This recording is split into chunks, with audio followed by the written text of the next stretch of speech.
सभी दोस्तों को नमस्कार। दोस्तों, आज जो हमारे पास में एससीएफ गाड़ी है तो उसके जो पार्ट्स हैं, जो एक्सटर्नल पार्ट्स हैं, उनके बारे में हम जानेंगे। तो चलते हैं इंजन की तरफ। देखिए, यहाँ से हम शुरुआत करते हैं कि इंजन को सबसे पहले हम देखते हैं कि भी इंजन को कितने भागों में बांटा है। सबसे पहले देखिए आप, यहाँ ये जो हिस्सा आपको दिखाई दे रहा है, यहाँ से कट है और यहाँ कट, ये सिलेंडर हेड होता है। और हेड को जो ढकने का जो काम कर रहा है वो टेपिट कवर या सिलेंडर हेड डोर कवर के नाम से जाना जाता है। और देखिए, हेड से ये जो हेड है, इससे नीचे जो कट का हिस्सा है, ये इंजन ब्लॉक या सिलेंडर ब्लॉक के नाम से जाना जाता है। ठीक है। और सबसे नीचे का हिस्सा जहाँ ऑयल भरा रहता है वो ऑयल चैम्बर। ठीक है। और यहाँ देखिए दोस्तों, ये एयर कंप्रेशर है, क्योंकि इस गाड़ी के अंदर जो ब्रेकिंग सिस्टम है वो आपका एयर ब्रेक सिस्टम है, यानी कि हवा द्वारा संचालित इसमें ब्रेक है। ये आपको एयर कंप्रेशर दिखाई दे रहा है, इसके अंदर पिस्टन होती है। ठीक है। वो पिस्टन जब चलती है वो वैक्यूम क्रिएट करती है और एयर क्लीनर के माध्यम से वो हवा है, इसके अंदर दो एयर प्रेशर टैंक बने हुए हैं पीछे की ओर, उन सिलेंडर्स में उस हवा को फिल करती है और उसी हवा के माध्यम से जो ब्रेक हैं वो संचालित होते हैं। यहाँ देखिए, ये आपको FIP पंप दिखाई दे रहा है, इसे फ्यूल इंजेक्शन पंप के नाम से जाना जाता है। और इसके ऊपर ये होल्डर्स लगे हुए हैं, जहाँ पर ये लोहे की जो आपको पाइप दिखाई दे रही है, ये हाई प्रेशर पाइप होती है जो कि इंजेक्टर्स को फ्यूल की सप्लाई करती हैं। किनको करती हैं? इंजेक्टर्स को। और यहाँ आपको सीधा सीधा दिखाई दे रहा है कि ये जो आपकी गाड़ी है ये 4 सिलेंडर इंजन में है। देखिए, 1 2 3 4, हमेशा जो FIP पंप है वहां से काउंट करना चाहिए, क्योंकि वहां से आपको पता चल जाता है कि कितने सिलेंडर इंजन है। कई बार क्या होता है कि जैसे यहाँ देखिए आप 1 2 3 और ये 4 और लास्ट में आपको 5 दिखाई दे रही है। तो 5 जो आपको लास्ट में दिखाई दे रही है वो ओवरफ्लो रिटर्न पाइप होती है, जिसके माध्यम से जो अत्यधिक जो फ्यूल है वो सप्लाई हो गया वापस वो टैंक में रिटर्न करने के लिए। ठीक है ना। तो वो ओवरफ्लो रिटर्न पाइप है। अगर इसको देख के आप करोगे तो आप 5 सिलेंडर इंजन बोल दोगे, तो हमेशा कहाँ से देखना है? FIP पंप से। दूसरा एक चीज और देखिए दोस्तों, यहाँ पर FIP पंप के ऊपर आपको ये एक वायर आती दिखाई दे रही है। ये वायर है, देखिए, ये है ना। तो ये कहाँ जुड़ी हुई है? FIP पंप पे। और FIP पंप जो होता है उसके अंदर गवर्नर रहती है और गवर्नर का काम होता है इंजन पे जो लोड होता है, RPM उसके जब बड़े रहते हैं, इंजन की स्पीड के अनुसार फ्यूल की सप्लाई करना। ठीक है ना। तो यहाँ आपकी गवर्नर रहती है अंदर की ओर, और गवर्नर से ये एक्सीलेटर रोड है, कंट्रोल रोड के माध्यम से जुड़ी रहती है। और ये देखिए दोस्तों, यहाँ पर आपको दिखाई दे रहे हैं फ्यूल फिल्टर। ठीक है। प्राइमरी और सेकेंडरी ये फ्यूल फिल्टर आपको दिखाई दे रहे हैं। और ऊपर की ओर आपको दिखाई दे रहा है लिफ्ट पंप या हैंड प्राइमिंग पंप या हैंड ट्रांसफर पंप के नाम से इसे जाना जाता है। यहाँ आपको रेडिएटर दिखाई दे रहा है, अपर टैंक है, नीचे कैसा लोअर टैंक है। ठीक है। और यहाँ आपको कूलेंट रिजर्वर बॉक्स, जहाँ कूलेंट की जो फिल किया जाता है तो वो कहाँ किया जाता है? कूलेंट रिजर्वर बॉक्स में किया जाता है। इसमें एंटी फ्रीज लोशन होता है। ठीक है ना। अब देखिए, रेडिएटर पे हम देख रहे थे, यहाँ आपको फैन दिखाई दे रहा है, फैन पुली है जिस पर बेल्ट चढ़ा हुआ है, और ये वाटर पंप है। तो लोअर टैंक से इसने पानी को खींचा और इंजन के अंदर जो वाटर जैकेट्स बने रहते हैं, जहां आपकी पिस्टन चलती है सिलेंडर पेरेंट बोर में, उसके चारों तरफ वाटर जैकेट्स होते हैं और सिलेंडर हेड में भी होते हैं। तो वहां से ये पानी क्या करता है? घूम के आता है।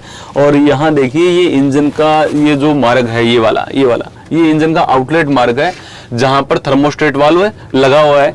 तो ये क्या होता है कि जब तक ये इंजन कार्यकारी तापमान पे नहीं आ जाता, तब तक ये बाईपास मार्ग के द्वारा ये जो पानी है इंजन के अंदर ही रोटेट करता रहता है। और जैसे ही 80 डिग्री सेंटीग्रेड तापमान हो गया, ये थर्मोस्टेट वाल्व खुल जाता है और गर्म पानी रेडिएटर के अपर टैंक में जाता है। ठीक है ना। और सीधा सीधा इसमें क्या रहता है? ट्यूब्स रहती हैं, और ये देखो पतली पतली जिगजैग टाइप में ये फिन्स है ना। तो ट्यूबों में पानी जाता है, वायुमंडलीय हवा फिंसों से टकराएगी, और ये जो पंखा है हवा को अंदर की ओर खींचेगा। इस प्रकार जो पानी है वो ठंडा होता रहेगा और इंजन की गर्मी को अवशोषित करता रहेगा। ठीक है। और देखिए, यहाँ पर इसका जो एयर क्लीनर है वो आगे की ओर, आपको मैं दिखा दूं, यहाँ है एयर क्लीनर है, ये आगे की ओर है। और ये ड्राई टाइप एयर क्लीनर है, जिससे वायुमंडलीय हवा है प्रवेश करती है और फिल्टर एलिमेंट के अंदर उसका शुद्धिकरण होता है, साफ होती है ना, यहाँ से, है ना। और फिर इनलेट मैनिफोल्ड के माध्यम से वो सिलेंडर के अंदर प्रवेश करती है। दूसरी तरफ से और भागों को मैं आपको दिखाने की कोशिश करता हूँ। पहले एक बार थोड़ा सा ये और देख लीजिए। यहाँ आपको ये जो दिखाई दे रहा है आपका स्टीयरिंग गियर बॉक्स है, यहाँ पर ये आपको दिखाई दे रहा है यूनिवर्सल जॉइंट है, ठीक है ना, यहाँ पर ये यूनिवर्सल जॉइंट है। चलो दूसरी तरफ और देखते हैं भागों को कौन कौन से हैं।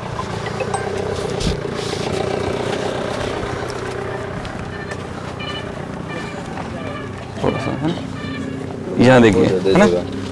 दूसरा एक चीज और देखना है दोस्तों, यहाँ पर ये देखिए एयर क्लीनर से जो हवा जाएगी वो इनलेट मैनिफोल्ड के माध्यम से सिलेंडर के अंदर प्रवेश करती है। लेकिन आपको मैं टर्बो चार्जर दिखाता हूँ। यहाँ ये जो लगा हुआ है टर्बो चार्जर होता है। एक्चुअल में क्या होता है कि ये आपका एग्जॉस्ट मैनिफोल्ड है, तो यहाँ से जो दूषित गैसें हैं वो बाहर निकलती हैं और एग्जॉस्ट मैनिफोल्ड के यहाँ जो इम्पेलर है इस पर क्या करती है, प्रेशर मारती है। लगभग प्रेशर जो होता है 55 से 85 PSI के समथिंग इसमें प्रेशर होता है। पाउंड पर स्क्वायर इंच या पाउंड प्रति स्क्वायर इंच के हिसाब से प्रेशर होता है। और इसी शाफ्ट पर दूसरा इम्पेलर होता है जो कि विपरीत घूमता है तो इसमें निर्वात शक पैदा होता है, तो ज़्यादा से ज़्यादा मात्रा में शुद्ध हवा खींचकर इंजन सिलेंडर को भेजने का काम करता है। और देखिए जिससे 20 से 30% जो एक्स्ट्रा ताकत है वो इंजन को प्रोवाइड कराता है। और चल किससे रहा है टर्बो चार्जर, एग्जॉस्ट गैसों से, और बदले में क्या दे रहे हैं, शुद्ध हवा। तो आम के आम गुठलियों के भी दाम, ठीक है।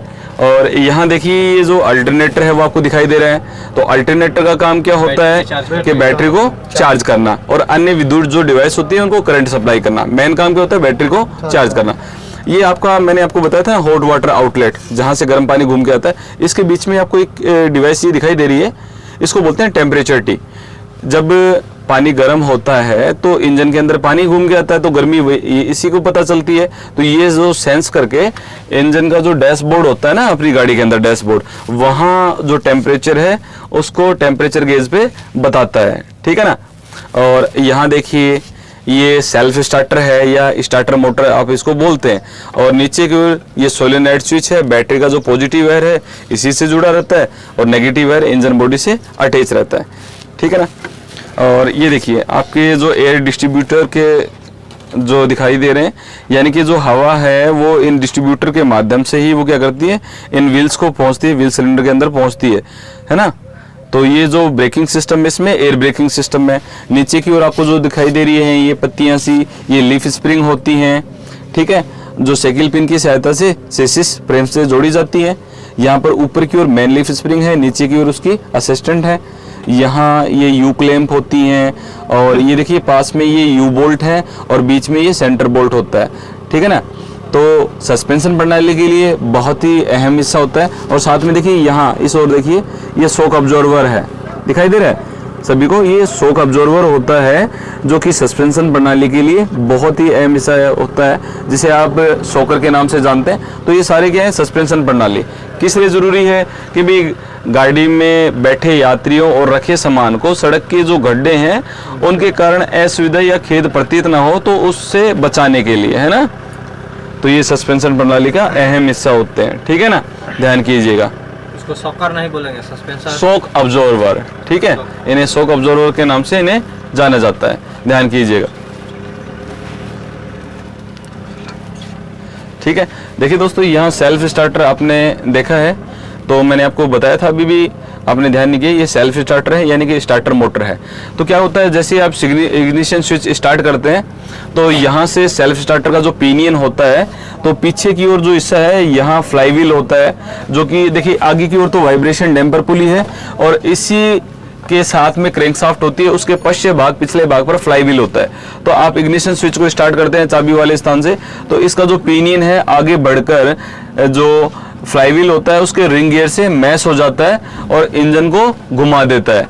तो भाई उसके आरपीएम तो आगे बढ़ जाते हैं ज़्यादा और इसके जो आरपीएम है छोटा गियर है कम हो जाती है, तो ये पीछे की ओर हो जाता है। तो इंजन को जो घुमाने का जो भार है वो इसी के ऊपर होता है और सबसे ज़्यादा जो करंट कंज्यूम करता है वो यही करता है। 150 से 300 एम्पियर करंट की आवश्यकता इसी को होता है, सबसे ज़्यादा करंट कंज्यूम यही करता है, क्योंकि संपूर्ण इंजन को घुमाने का भार किस पे होता है, सेल्फ स्टार्टर पे। इसमें रेडिएटर है, देखिए ये रेडिएटर स्टोरेज डिवाइस है, ये पानी को संग्रहित करके रखता है। मुख्यतः देखा जाए तो रेडिएटर 3 प्रकार के होते हैं संरचना के अनुसार। यहाँ हमको जो रेडिएटर दिखाई दे रहा है इसमें देखिए सीधी सीधी आपको ट्यूब दिखाई दे रही है, सीधी सीधी ट्यूब है और ये आड़ी आपको फिन्स दिखाई दे रही है। इस प्रकार का जो अगर आपको देखने को मिलता है रेडिएटर तो वो ट्यूबलर टाइप होता है।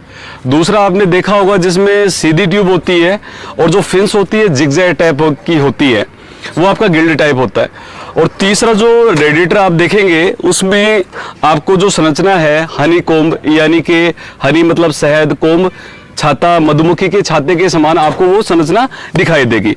रेडिएटर में ये जो आपको भाग दिखाई दे रहा है ऊपर का, ये अपर टैंक होता है।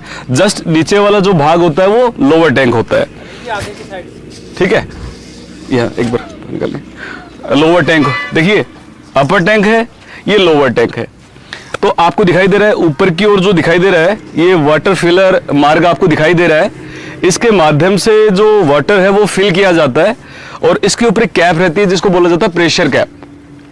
वाहनों के अंदर जो कैप प्रयोग होती है वो प्रेशर टाइप कैप होती है, जिसमें स्प्रिंग लोडेड प्रेशर वाल्व और वैक्यूम वाल्व होते हैं। आपको पता है कि जब पानी का बॉइलिंग जो पॉइंट है अत्यधिक बढ़ जाता है, रेडिएटर को किसी प्रकार का कोई नुकसान नहीं हो, तो प्रेशर रिलीफ वाल्व उस प्रेशर को रिलीज कर देता है ताकि रेडिएटर को किसी प्रकार का कोई नुकसान ना हो। साधारणतः कैप दो प्रकार की होती है, ऑर्डिनरी कैप जो साधारण कैप होती है, दूसरी होती है प्रेशर कैप। वाहनों के अंदर जो रेडिएटर के ऊपर जो कैप होती है वो प्रेशर टाइप कैप होती है। यहां से आगे देखिए आप, नीचे की ओर आपको जो दिखाई दे रहा है ये रेडिएटर आउटलेट आपको दिखाई दे रहा है, रेडिएटर आउटलेट वे है। इसके साथ में रबर की एक पाइप जुड़ी रहती है जिसे होज पाइप के नाम से जाना जाता है और वो सीधे कनेक्ट होती है इंजन के ऊपर वाटर पंप से। वाटर पंप जो है प्रेशर क्रिएट करता है, क्योंकि अपनी गाड़ियों के अंदर जो वाटर कूलिंग सिस्टम है वो pressure type water cooling system है, जिसमें पंप सर्कुलेटिंग करता है, या आप उसे पंप सर्कुलेटिंग सिस्टम भी बोल सकते हैं। पंप प्रेशर के साथ में जो पानी है उसको खींचता है और इंजन के अंदर वाटर जैकेट्स बने रहते हैं। आपने इंजन को देखा होगा, मैंने काफ़ी बार आपको प्रैक्टिकल भी करवाया है। इंजन को तीन पार्ट्सों में आप डिवाइड कर सकते हैं। सबसे ऊपर का जो भाग होता है सिलेंडर हेड, बीच का भाग इंजन ब्लॉक और सबसे नीचे का भाग ऑयल चैम्बर या ऑयल संप या ऑयल पेन के नाम से उसे हम जानते हैं। तो जो आपका बीच का जो भाग होता है, जहां इंजन ब्लॉक जिसे बोला जाता है, इंजन का सबसे बड़ा भाग वही होता है। आपसे पूछा जाता है कि इंजन का सबसे बड़ा भाग कौन सा है, तो इंजन ब्लॉक या सिलेंडर ब्लॉक। वहां सिलेंडर पेरेंट बोर होते हैं जिनके अंदर पिस्टन अप डाउन मूवमेंट करती है। उसके चारों ओर क्या बने रहते हैं, वाटर जैकेट्स। तो यहां से जो पानी है रेडिएटर का जो आउटलेट वे से जो पानी खींचेगा, होज पाइप जुड़ी रहती है वाटर पंप से, तो इंजन का क्या हो गया, इनलेट वे हो गया।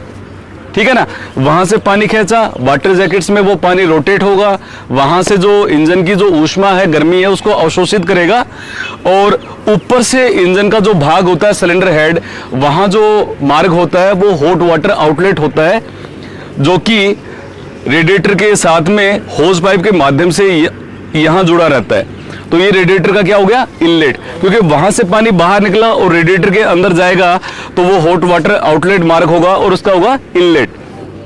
यहां से पानी अंदर गया, ये आपको ट्यूब्स दिखाई दे रही है, इन ट्यूबों में पानी जाता है।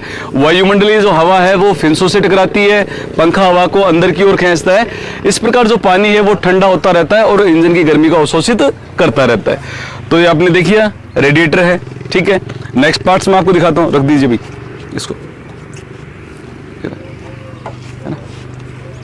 देखिए दोस्तों, ये जो आपको दिखाई दे रहा है एयर क्लीनर है, यानी कि इसे दूसरा नाम जो होता है वायु शोधक के नाम से भी इसे जाना जाता है। अमूमन ये दो प्रकार का होता है। ठीक है, आपका जो एयर क्लीनर है वो दो प्रकार का होता है। काफ़ी लोग इसे एयर फिल्टर के नाम से भी जानते हैं, लेकिन मैं बता दूं कि जो फिल्टर एलिमेंट होता है वो अंदर की ओर होता है इसके। ठीक है, तो एयर क्लीनर है यानी कि वायु शोधक दो प्रकार के होते हैं। एक तो होता है ऑयल बाथ एयर क्लीनर, जिसके अंदर बाउल के अंदर क्या भरा रहता है, ऑयल भरा रहता है। वायुमंडलीय हवा जब प्रवेश करती है तो धूल मिट्टी के कण भी साथ में लेके आती है, स्वाभाविक सी बात है। वो जो धूल मिट्टी के मेन कण है वो ऑयल में, और जो मोटे कण होते हैं ऑयल बाथ जो एयर क्लीनर है उसके फिल्टर एलिमेंट से वो साफ हो जाते हैं, और जो शुद्ध हवा है वो इनलेट मैनिफोल्ड के माध्यम से इंजन के अंदर प्रवेश करती है। ये जो आपको एयर क्लीनर दिखाई दे रहा है ये ड्राई टाइप एयर क्लीनर है। अब आमतौर पर आपको जो देखने को मिलेगा वो ड्राई टाइप एयर क्लीनर ही लगभग सभी गाड़ियों में देखने को मिलेगा। पुराने जो गाड़ियां थी उसमें ऑयल बाथ एयर क्लीनर था, और अब जो बचा है तो ट्रैक्टर वगैरह में आप देखोगे गोल सी हंडी टाइप में वो बना रहता है, वो भी क्या है, ऑयल बाथ एयर क्लीनर है। ड्राई टाइप एयर क्लीनर ये आपको जो दिखाई दे रहा है ड्राई टाइप एयर क्लीनर है, इसके अंदर फिल्टर एलिमेंट है। ठीक है ना, क्या काम करता है, वायुमंडलीय हवा है उसको शुद्ध करने का, साफ करने का काम करता है। और इसके आगे जो भाग है इनलेट मैनिफोल्ड के माध्यम से वो इंजन के अंदर प्रवेश करता है। इसके बाद में मैं आपको दूसरा जो पार्ट्स दिखाना चाहूंगा वो देखिए क्रैंक शाफ्ट है। ये देखिए क्रैंक शाफ्ट है। देखिए दोस्तों, ये जो है आपको जानना बहुत जरूरी है, क्योंकि ऐसा जो है CSF 2016 के अंदर भी पूछा गया है, BRO ग्रुप 2018 में भी ऐसा पूछा गया है, बिहार पुलिस है 2021 में ये पूछा गया है। तो ऐसे जो है आपको मॉक टेस्ट में, क्योंकि एक थ्योरेटिकल जो पोर्शन है वो अलग है और प्रैक्टिकली एक सिस्टम अलग है। आप ये नहीं कि अब एकदम डीप में जाना है, लेकिन आपको जो मॉक टेस्ट में जो पूछा जाना है वो इसी तरह से आपको पूछा जाएगा। अब आप देखेंगे, आपको जो ये दिखाई दे रही है क्रैंक शाफ्ट होती है, यानी कि जिस प्रकार मानव के अंदर रीढ़ की हड्डी होती है, मेरुरदम होती है, बैकबोन होती है, उसी प्रकार इंजन की क्या है, ये रीढ़ की हड्डी है, बैकबोन है। तो दोस्तों ये इंजन का इंटरनल पार्ट्स है, लेकिन मेन पार्ट्स है, इसलिए क्या करते हैं, कई बार ये टेबल के ऊपर आपको ये पार्ट्स दिखाई देता है और उनसे पूछ लिया जाता है। बहुत से पार्ट्स होते हैं इंजन के अंदर, लेकिन सभी पार्ट्स नहीं, जो मेन फंक्शनल पार्ट्स है उनके बारे में ज्यादा पूछा जाएगा। आपसे इंजन है वो डिसमेंटल नहीं करवाया जाएगा, लेकिन जैसे मेन पार्ट्स हैं जो टेबल्स पे आपको दिखाई देंगे और उनसे पूछा जाएगा। तो देखिए यहाँ आपको क्रैंक शाफ्ट दिखाई दे रही है, उठाना भी एक बार इसको, ठीक है। तो देखिए ये जो भाग है इस तरफ से इन्होंने पकड़ा हुआ है, ये क्रैंक शाफ्ट का अग्र भाग होता है, जिस पर वाइब्रेशन डैम्पर पुली अर्थात कंपन अवमंदक लगा रहता है, ठीक है। ये क्रैंक शाफ्ट का पश्च भाग यानी कि रियर एंड होता है। यहाँ पर फ्लाईव्हील के बाद में क्लच असेंबली और क्लच असेंबली के बाद में इंजन गियर बॉक्स होता है। आपको ये जो क्रैंक शाफ्ट दिखाई दे रही है, आप से पूछ लिया जाए कितने सिलेंडर इंजन की क्रैंक शाफ्ट है, तो सीधा सीधा आपको क्या करना है, आप मेन जर्नल है उनको काउंट कर लेंगे। जो एक सीध में होते हैं वो क्या होते हैं, मेन जर्नल होते हैं, 1 2 3 4 5। तो इनको तो आपको क्या करना है, छोड़ देना है। और जो टेढ़े मेढ़े आपको जो संरचना दिखाई दे रही है 1 2 3 4, तो सीधा सा मतलब कितना हो गया, ये 4 सिलेंडर इंजन की क्रैंक शाफ्ट है। यहाँ आपको क्रैंक गियर दिखाई दे रहा है, दिख रहा है ना भाई। और ये जो होते हैं ये बैलेंसिंग वेट होते हैं, इसको बैलेंस में रखने के लिए बैलेंसिंग वेट होते हैं। और यहाँ आपको छिद्र दिखाई दे रहे हैं, देखिए ये जो छिद्र दिखाई दे रहे हैं ये ऑयलिंग के लिए होते हैं, लुब्रिकेशन के लिए। लुब्रिकेशन बहुत जरूरी है। क्यों जरूरी है आपको पता है, क्योंकि इंजन के अंदर कई ऐसे कलपुर्जे हैं जो आपस में फंसकर चलते हैं, और स्वाभाविक सी बात है जब आपस में फंसकर चलते हैं तो उनमें घर्षण होगा, और घर्षण होगा तो गर्मी उत्पन्न होगी। उस गर्मी से वो पार्ट्स फैलेंगे और चिपक जाएंगे, इंजन सीज हो सकता है। तो उस घर्षण को कम करने के लिए, यानी कि फ्रिक्शन को कम करने के लिए, दूसरा उस गर्मी को अवशोषित करने के लिए, और उन पार्ट्सों को चिकनाई प्रदान करने से क्या होता है कि वहां से जब ऑयल होके गुजरेगा तो उसकी गंदगी को भी साफ करके ले जाता है, ठीक है ना। तो इसलिए जो लुब्रिकेशन सिस्टम है वो जरूरी है, ठीक है। इसके बाद में देखिए अगला जो पार्ट्स है आपको दिखाई दे रहा है, यहाँ ये देखिए गियर का पार्ट्स भी आ गया साथ साथ में। ये आपको सेल्फ स्टार्टर दिखाई दे रहा है, जिसे स्टार्टर मोटर के नाम से भी जाना जाता है, सेल्फ स्टार्टर या स्टार्टर मोटर। यहाँ जो आपको दिखाई दे रहा है ये सोलेनॉइड स्विच होता है। क्या होता है, सोलेनॉइड स्विच। बैटरी का जो पॉजिटिव वायर होता है वो सोलेनॉइड स्विच से जुड़ा रहता है, और नेगेटिव वायर जो होता है वो इंजन बॉडी से अटैच रहता है। एक्चुअल में क्या होता है कि जैसे आपने पेट्रोल इंजन में देखा था कि बैटरी से जो लो टेंशन करंट होता है उसको हाई वोल्टेज में कन्वर्ट करने के लिए इग्निशन कोयल होता है। अब भैया आपको पता है कि बैटरी है एक स्टोरेज डिवाइस है जो केवल करंट को संग्रहित करके रखती है, यानी कि स्वयं से विद्युत नहीं बनाती है। तो अब स्वयं से विद्युत नहीं बनाती, लेकिन सेल्फ स्टार्टर को जो करंट चाहिए वो ज्यादा चाहिए, क्योंकि संपूर्ण इंजन को घुमाने का भार किसके ऊपर होता है, सेल्फ स्टार्टर को। सबसे ज्यादा जो करंट कंज्यूम करता है वो कौन करता है, यही करता है 150 से 300 एम्पियर। क्योंकि आपको पता है कि जब इंजन स्थिर अवस्था में रहता है, यानी कि बंद रहता है स्थिर अवस्था में, उसको गतिमान करने के लिए बहुत ऊर्जा की आवश्यकता पड़ती है। तो वो ऊर्जा कौन लगाता है, सेल्फ स्टार्टर। तो 150 से 300 एम्पियर जो करंट होता है इसको चाहिए, तो सबसे ज्यादा करंट कंज्यूम ये करता है सेल्फ स्टार्टर। उठाना भाई एक बार उसको, एक मिनट थोड़ा सा वायर को छोड़ना। देखिए ये जो आपको सेल्फ स्टार्टर के ऊपर आगे आपको दिखाई दे रहा है कि यहाँ पर गियर टाइप में दिखाई दे रहा है, ये इसका पिनियन होता है, रख दो, ठीक है, पिनियन होता है। मैं आपको दिखाता हूँ, ये जो रिंग गियर होता है, क्या होता है, रिंग गियर।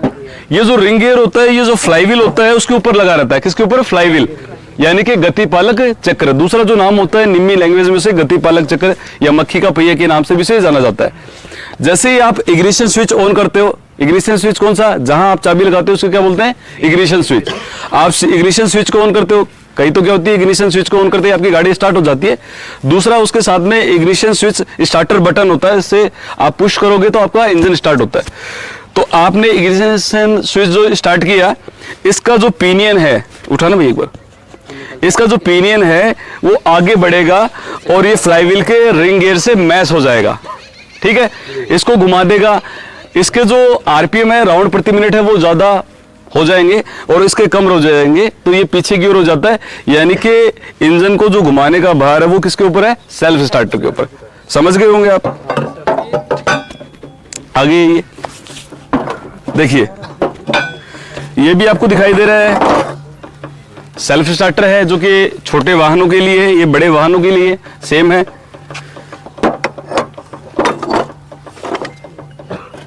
यहां देखिए अल्टरनेटर।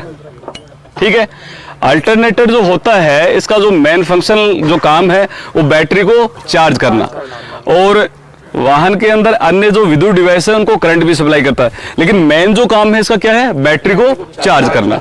ठीक है, आप एक क्वेश्चन और करेंगे, दिमाग में आपके चलता होगा क्वेश्चन, वो भी मैं आपको थोड़ा सा बता दूं, सभी लोगों के रहता है कि सर जो डायनेमो था वो पहले यूज हुआ करता था, डायनेमो क्यों हटा दिया गया, और एक्चुअल में गाड़ी को तो चाहिए डायरेक्ट करंट। तो भैया जो डायनेमो था वो डायरेक्ट करंट देता था, बिल्कुल आपकी मानने वाली बात है। अल्टरनेटर नाम से प्रतीत होता है एसी करंट, यानी कि अल्टरनेटिव करंट देता है। तो इस तरीके से क्वेश्चन बना देते कि हमें डायरेक्ट करंट चाहिए, ये तो अल्टरनेटर है जो कि सही नहीं है। तो मैं आपको बता दूं, अल्टरनेटर है, इसमें सिलिकॉन रेक्टिफायर या डायोड होते हैं जो एसी को डीसी में कन्वर्ट करते हैं। दूसरी बात रही ये कि वर्तमान समय में लगभग जो गाड़ियों के अंदर अल्टरनेटर क्यों प्रयोग किया जाता है, तो ये इसलिए प्रयोग किया जाता है कि तो डायनेमो था, साइज में बड़ा होता था। दूसरी बात, उसके अंदर फील्ड कोयल वगैरह, आर्मेचर होता था, तांबे की वाइंडिंग भी ज्यादा होती थी, तो कॉस्ट में भी क्या होता था, महंगा होता था। तीसरी बात ये थी कि जब गाड़ी की कम स्पीड होती तो वो बैटरी को चार्ज करने में असक्षम महसूस करता था, यानी कि प्रॉपर तरीके से बैटरी को चार्ज नहीं करता था। चौथी बात, उसको धारा को रेगुलेट करने के लिए अलग से कटआउट स्विच की व्यवस्था करनी पड़ती थी, और पैसा खर्च करो। अल्टरनेटर है, साइज में छोटा है, आपने देखा तांबे की वाइंडिंग कम होगी, तांबे की वाइंडिंग कम होगी तो कॉस्ट में भी क्या हो गया, सस्ता हो गया। कैसी भी परिस्थिति हो, या पथरीला इलाका हो या खड्डे वगैरह इलाका हो, सड़क कैसी भी हो, या फिर कम स्पीड हो कि ज्यादा स्पीड हो, बैटरी को प्रॉपर तरीके से चार्ज करता है। तो वर्तमान समय में डायनेमो के स्थान पर अल्टरनेटर का प्रयोग किया जाता है। ठीक है, क्लियर है बात। इसके बाद में देखिए, यहां आपको दिखाई दे रहा है FIP pump, fuel injection pump, ये देखिए। ठीक है, FIP पंप है, आपको दिखाई दे रहा है फ्यूल इंजेक्शन पंप है। और ये जो पंप है इनलाइन टैप है, इनलाइन टैप, ये जो FIP पंप है इनलाइन टैप है। यहां दिखाई दे रहा है आपको, होल्डर्स दिखाई दे रहे हैं, और इसके ऊपर से देखो हटा हुआ है फ्यूल फीड पंप होता है। ठीक है ना, पीछे का जो भाग होता है FIP पंप के अंदर, इसके अंदर गवर्नर लगी रहती है। FIP पंप के 3 काम होते हैं, एक बार रख दो मैं समझा देता हूं, फिर उठाओ। इसके 3 काम होते हैं मेरी थ्योरी के अनुसार, इसको मैं जो बोलता हूं TMP, T for temperature, M for measurement, P for pressure. ठीक है, यानी कि देखो इसका जो काम है TMP, T for temperature, M for measurement, P for pressure, मेरी थ्योरी के अनुसार है। अब देखिए इसकी थ्योरी कैसे सेट बैठती है। इसको इतना सेंस रहता है कि कंप्रेशन स्ट्रोक के अंत में ही ये जो फ्यूल है वो किसको भेजता है, इंजेक्टर को। सेंस है इसको, है ना। तो T फॉर टेम्परेचर के अधीन भेजता है, M फॉर मेजरमेंट, यानी कि आपको पता है कि जैसे 4 सिलेंडर इंजन है जिसका फायरिंग ऑर्डर है 1342, तो उस मेजरमेंट के अनुसार जो नंबर 1 सिलेंडर है उसको फ्यूल की सप्लाई करता है। P फॉर प्रेशर, प्रेशर यानी कि आपको पता है कि जो इंजेक्टर का जो प्रेशर होता है 1500 PSI से 3000 PSI होता है, तो उसको जो सारा जो करने का काम है इसी का दायित्व है। ठीक है, अमूमन आपको जो देखने को मिलेंगे, लगभग आपको 2 प्रकार के जो पुराने सिस्टम थे, 2 प्रकार के आपको सिस्टम मिलेंगे। एक तो आपको जो पंप मिलेगा इनलाइन टाइप मिलेगा, और दूसरा मिलेगा आपको रोटरी टाइप। देखिए यहां हमारे पास में था रोटरी पंप, नहीं लेके आएगी, चलो कोई नहीं, लेके नहीं है, मैं अगले वीडियो में आपको दिखा दूंगा उस चीज को। रोटरी पंप होता है, ठीक ठीक है। और इस प्रकार का होता है inline fuel injection pump, FIP fuel injection pump, ठीक है। और यहां आपको दिखाई दे रहे हैं ये अपनी गियर असेंबली है, इनसे मिलकर ये क्या हुआ है, असेंबल एक पार्ट्स बनाया, तो ये क्या है, पूरी गियर असेंबली है अपनी, है ना। और यहां देखिए साथ में ये आपको दिखाई दे रहा है, ये शॉक अब्जॉर्बर है, ठीक है। अमूमन आप जिस नाम से जानते हैं इसे शॉकर के नाम से जानते हैं, क्योंकि अपनी भाषा में ही क्या है भाई साहब ये त्रुटि है।